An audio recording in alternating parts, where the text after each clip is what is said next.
Hey everyone, it's Cathy Alessandra, the Yes I Can coach, and we are here for another episode of Yes I Can Living. I am so excited, honored, and just inspired to have our guest today. So let me introduce her. We won't wait around.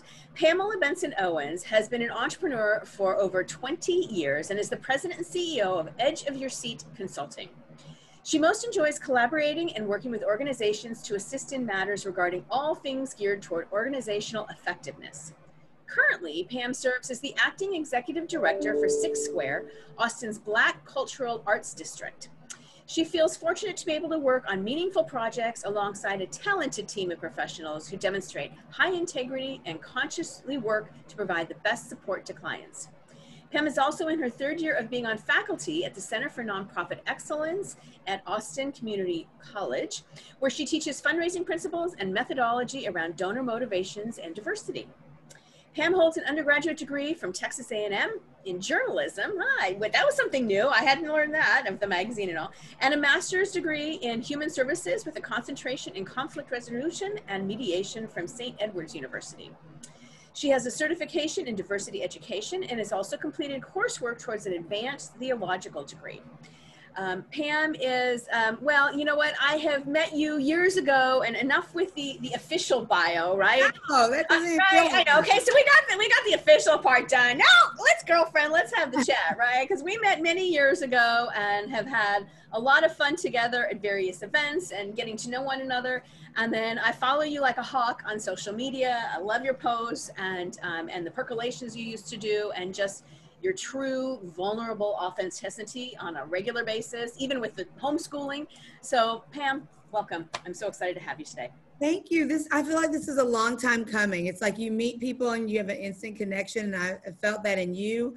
And part of my practice every day is to look and see what you post, because it's inspiring and it's consistent and it makes me think. And so definitely kindred spirits when it comes to following. I just have always enjoyed your work, and you have just consistently produced amazing content that challenges me to be better, not just as an entrepreneur, but as a human. Yeah, I'm glad to be on with you, finally. Yes, I know. So excited to chat. So let's talk a little bit about how and why you started your business. So I started my business primarily because I realized, as I was sitting in corporate America, that there would always be constraints around me being able to merge my skill set and my passion fully. And so while I did take the time to go through that corporate America journey, I think it's important to have some grounding in that area. I knew I didn't want to stay there. I knew I didn't want to stay there because I wanted to be able to really spread my wings. I wanted to be in space where creativity was honored.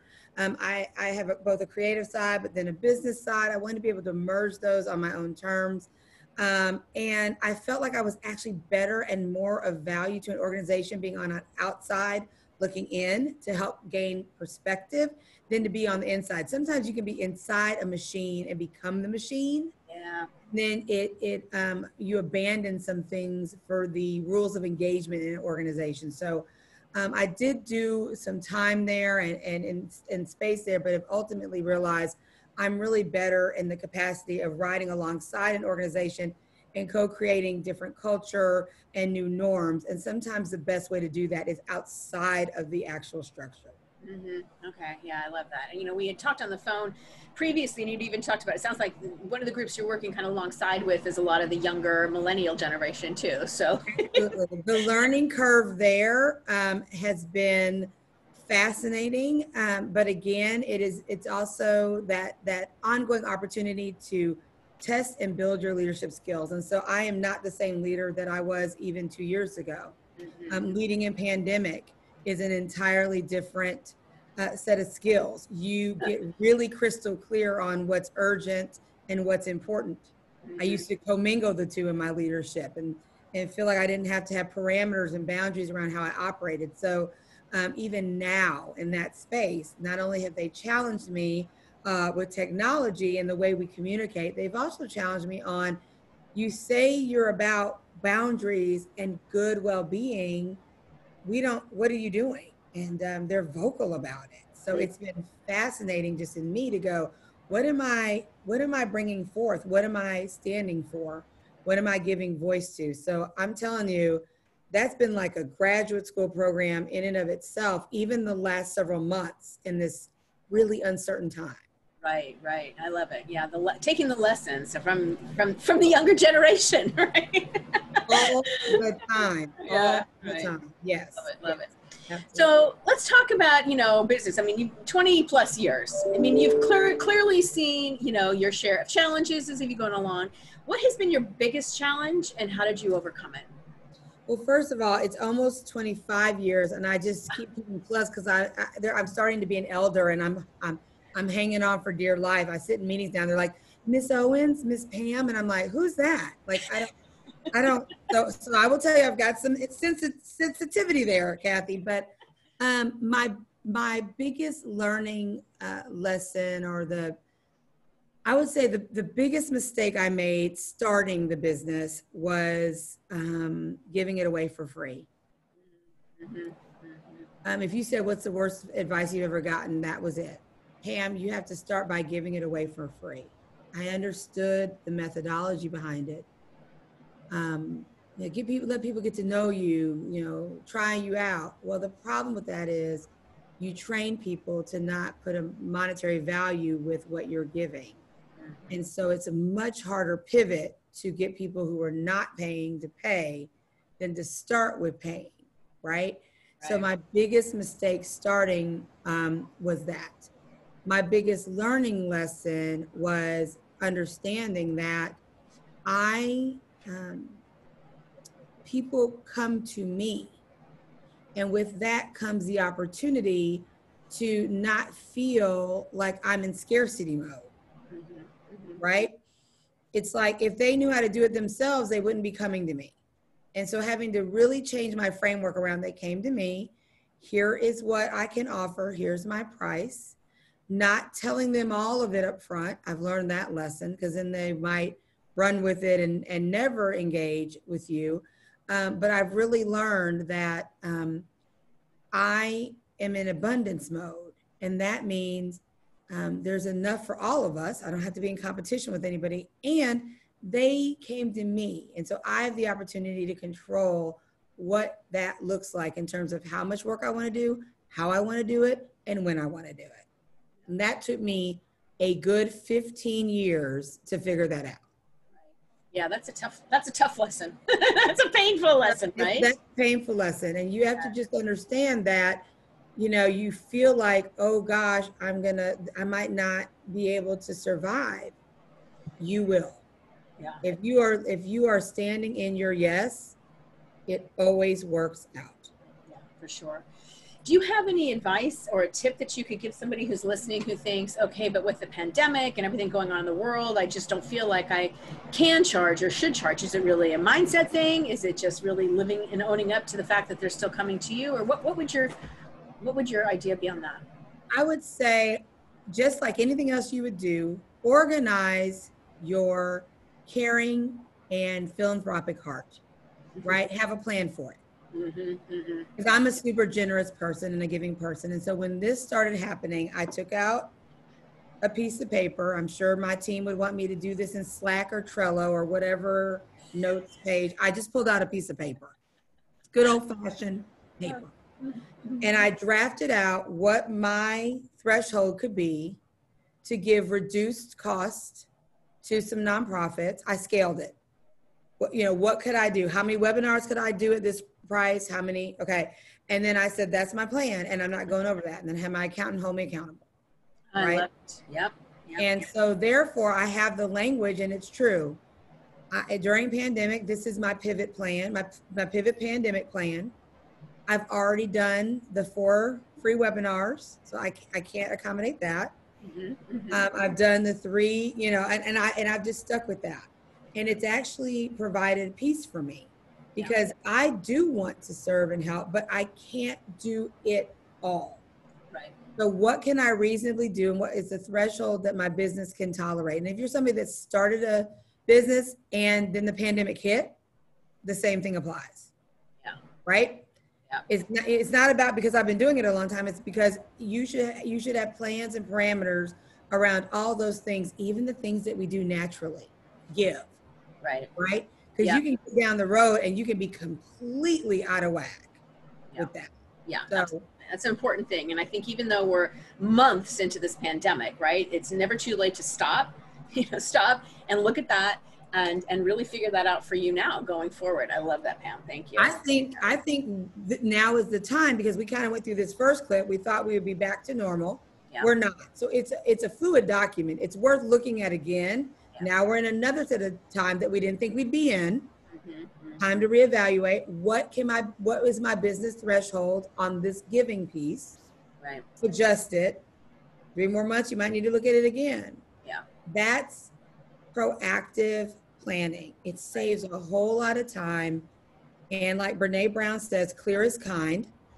It allows you to be clear. And so then your kindness is genuine because you don't do it with angst.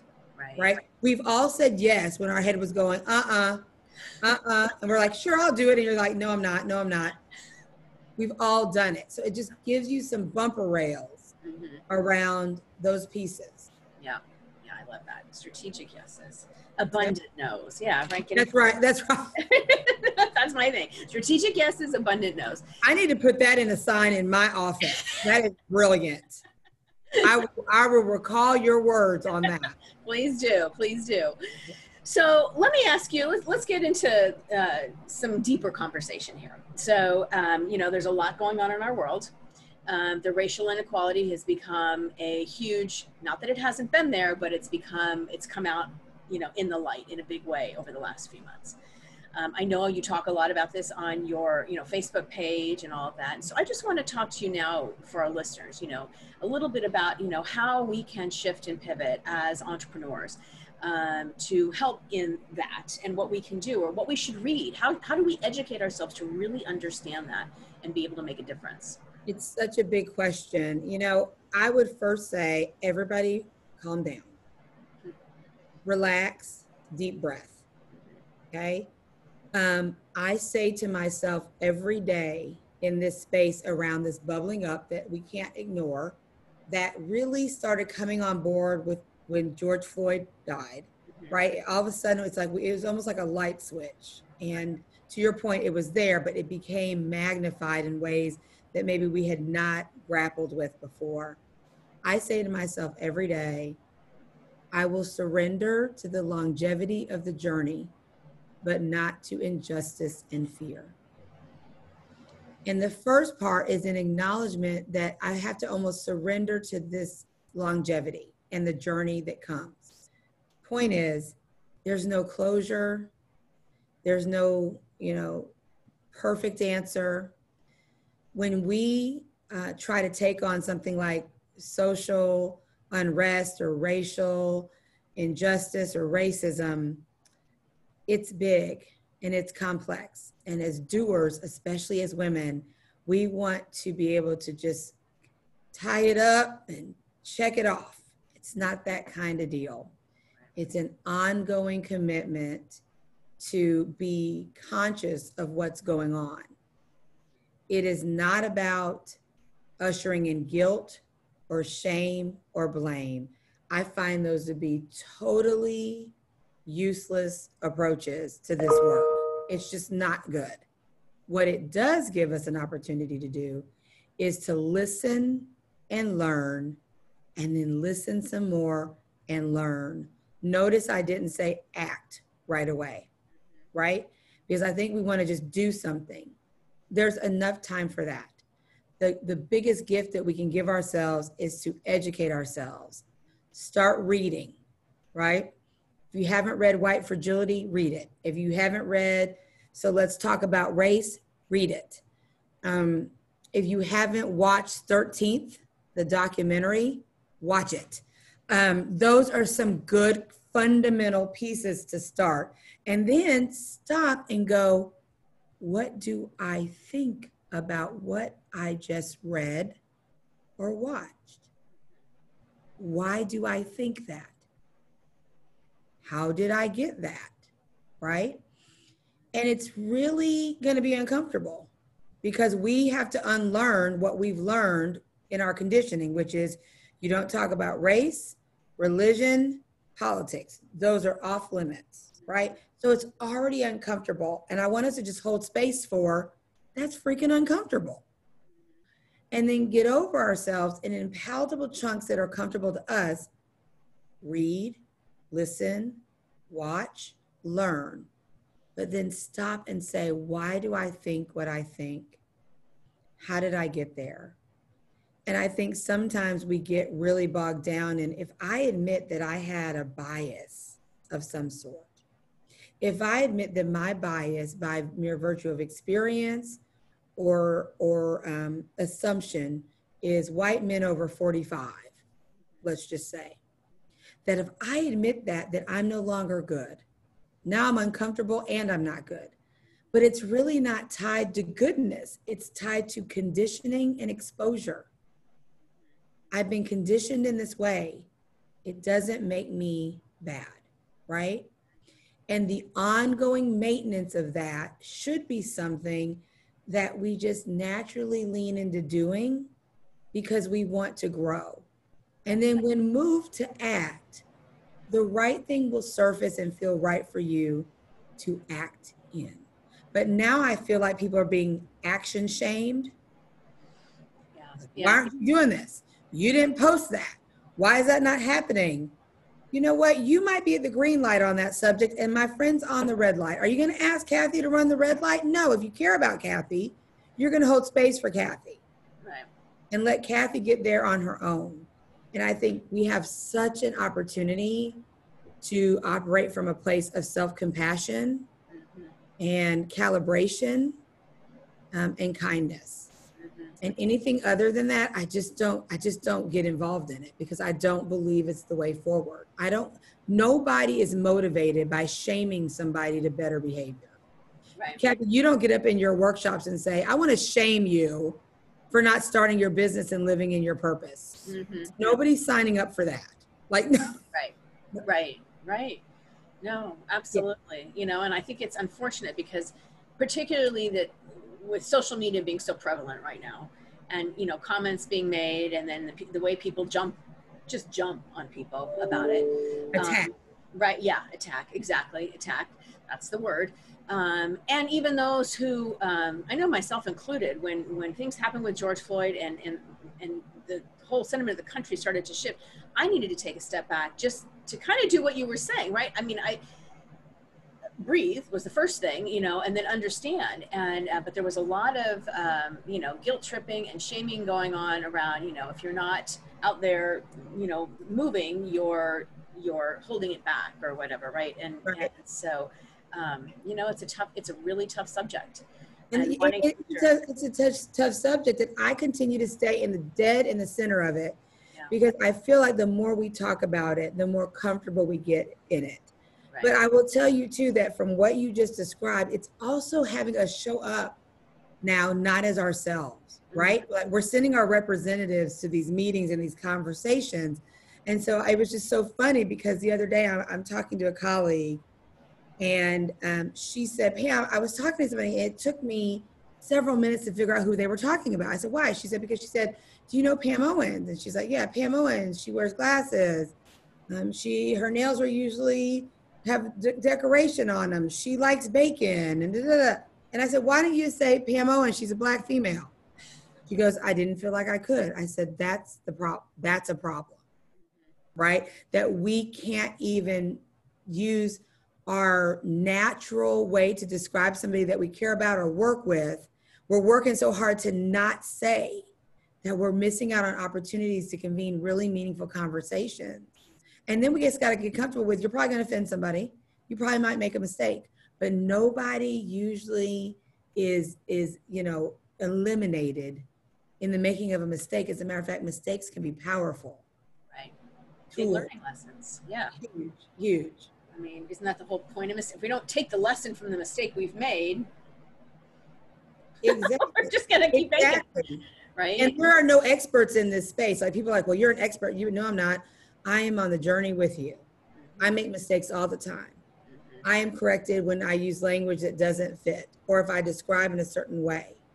I am all here for it. I feel like if people take the time to course correct me, they want me to know so that I can then be better and stronger, not to diminish, but to make, stronger. I like to fail fast. So when I have a mistake in that area, I'm like, tell me, oh, wait, what? Great. I did not know that. Thank you for educating me on that. Right, absolutely. You do a lot of posting on your Facebook page about this, also about the homeschooling. I mean, you've got 2 kids who are at home. You're all working from home, and I love the breakfast posts, right? And the lessons that are coming from each of that, the questions your kids are asking you, and your very candid, authentic, vulnerable posts, on how you're dealing with that. I think it gives a lot of levity to all of it, and explanation. You used to do posts also, percolations, Yes, which I loved. And there was always a cup of coffee. And again, but I mean, same idea, right? You were putting your thoughts out there. You were sharing your point of view. And absolutely. I think there's so much to be learned from. I think everybody should connect with Pam over on Facebook. Really, I don't know, it just gives everybody a different perspective. It gives me a different perspective, right? Well, and here's the deal. The perspective giving, Cathy, is not to change. It's just to raise awareness. It's Yeah. not about change at all. It's about, I'm just going to throw that out there for thinking, for percolating, for thought. I think we have eliminated critical thinking skills. Mm-hmm, mm-hmm. We're moving too fast. Right. So sometimes I'm like, I mean, I watch the news sometimes. I'm like, what do I think about that? I don't know yet. I'm going to think about it. Yeah. I'm going to honor thinking for a minute. Right. We all need to ponder for that pause and Right. be okay. That's right. Pause for that ponder. Sorry. Ponder. Pause for that Yep. ponder, Yep. right? Yeah, for Absolutely. sure. So, how would you define, going back to business a little bit, how would you define success? Oh my gosh. I would define success as the integration of all the things that are both important to me and that I enjoy doing in my gifts and graces. And the reason why I use the word integration is because I wasted a lot of time trying to achieve balance. Mm-hmm. And balance became this performance metric that created anxiety for me. Yeah. And so now it's about integration. And I say to my kids all the time, there are going to be times when I'm going to have to really flex in mommy's day job of the business. Mm-hmm. And it's going to feel like I'm not as engaged here. And then there are going to be times that I'm going to have to really flex my mommy muscle. And I'm not going to be flexing in my business muscle. And what I want you to know about that is that's okay. That ebbs and flows. I mean, a flower does not bloom all year long. Right. It just doesn't. So why would we hold ourselves to this kind of seesaw of balance that really could create a stress? Mm-hmm. And I think sometimes we look at other people and compare and think, look at how they're balancing. And then you really get to the inner core of it and you're like, they're not balancing, they're integrating to the best of their ability. I've let a lot of that go around my performance as a mother. I used to be like, I've got to hit these benchmarks. Now it's about strategy. It's about parenting strategy. And it's about, I'm going to do my best to eliminate the amount of time they have to spend in therapy. So I've now acknowledged that they'll probably need therapy because I'm not perfect. But maybe I can eliminate how much.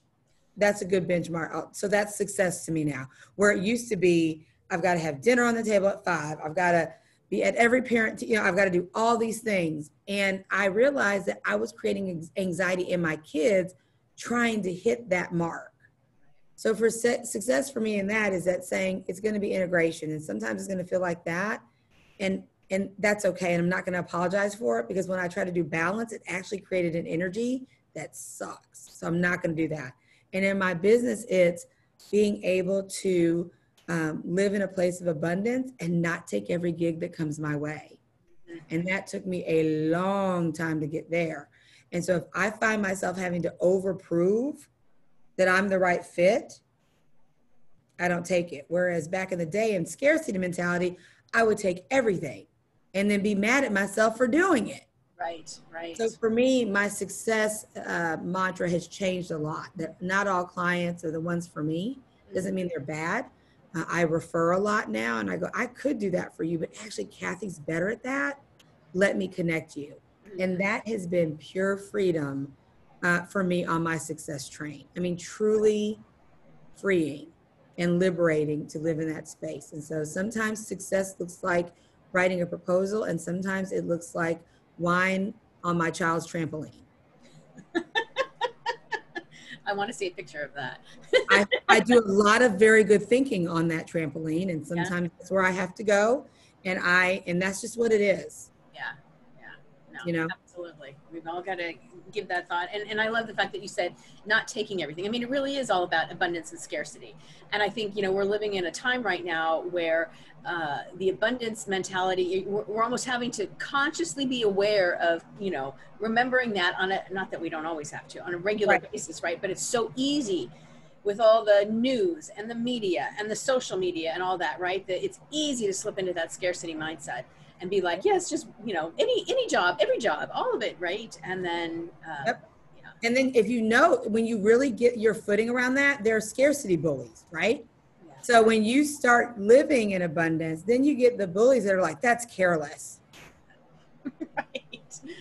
Yeah. Like you can't win. It's like, well, I'm not, what you're doing over there looks unattractive to me. Yeah. Like you're doing 7 gigs and you don't even like them, and you don't look pleasant. Right. I'm not signing up for that. But then if you really live into it, it's like, what's wrong with you? Are you crazy? You need to take all the business now and figure it out later. I'm like, no, I don't. I really don't. Yeah. And I know that feels uncomfortable for people. But entrepreneurs are built with a risk mechanism in ourselves. And so I'm good. So if you said to me, hey, you're not going to take that gig and you're probably going to have to eat rice and beans and cornbread for a couple months, nobody's going to die. Like, we'll be fine. It's going to be okay. We are privileged to be in space right now in a pandemic where we can stay in our homes and work. Mm-hmm. Yeah. Yeah, absolutely. That's a place of privilege right there. We've got a roof over our head and food on the table. Yeah, for sure. Yes, absolutely. Exactly. So if somebody, I'm sure there's going to be people listening going, man, I have got to get to know that girl. Where's the best place for somebody to connect with you?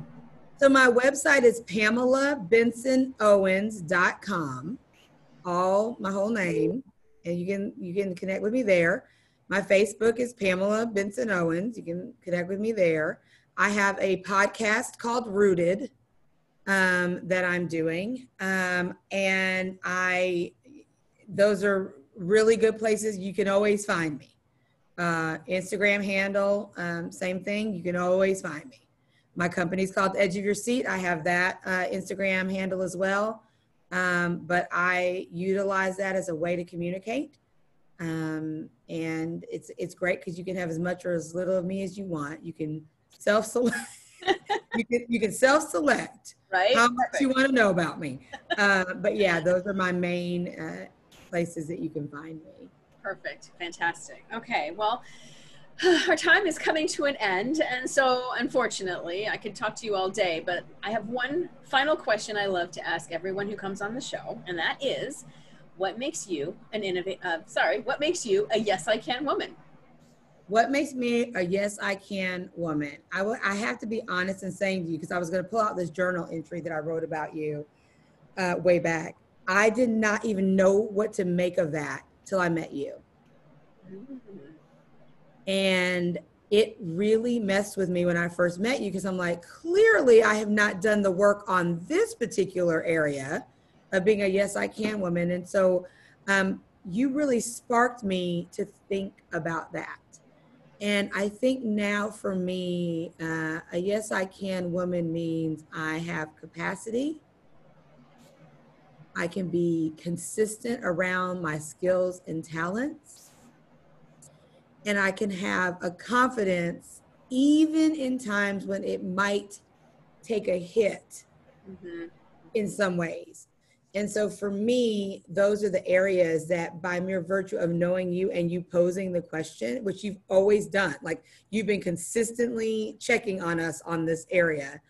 I had not thought about it till then. And I think it's an important question to ponder in an ongoing way, which is why I love to be connected to you, because that's not a one-time answer. That's an ongoing check-in. But consistency, you know, that I have the capacity to live in my gifts and graces, and then the confidence to carry it out. That, yeah, you are most definitely a yes, I can woman. Coming from you is amazing. For the first whole year, I would just go, I just want to be able to have the red lipstick and the perfect nails. And then I'll work on all the other intelligent things. I still got the red nails. I know. I love it. Like the signature thing. It's, I look for it. I'm like, let me see what she's doing. But you know what you also have? You also have such a humble and elegant way of pushing us out of the nest. It's so smooth. I'm like, I've been Cathy'd. Doggone it. Well, thank you. I'll take that as a compliment. I truly appreciate how you show up and what you contribute in the world for us. Thank you, and vice versa. I have the utmost respect for you and love what you post and what you're doing. So I'm honored that you were able to join me today on the podcast, and thank you so much for being here, Pam. Really appreciate it. Thank you so much. You bet. And for those of you listening and watching, I hope you will connect with Pam in one of those ways. If you have not yet subscribed to the Yes I Can Living magazine, be sure to hop on over to yesicanliving.com and get your address in there. We'll send you the print copy, or if you prefer the online edition, you can get it that way too. So until our next episode, I hope you have a fabulous week and continue to live your Yes I Can. Take care, and we'll talk to you soon. Bye-bye.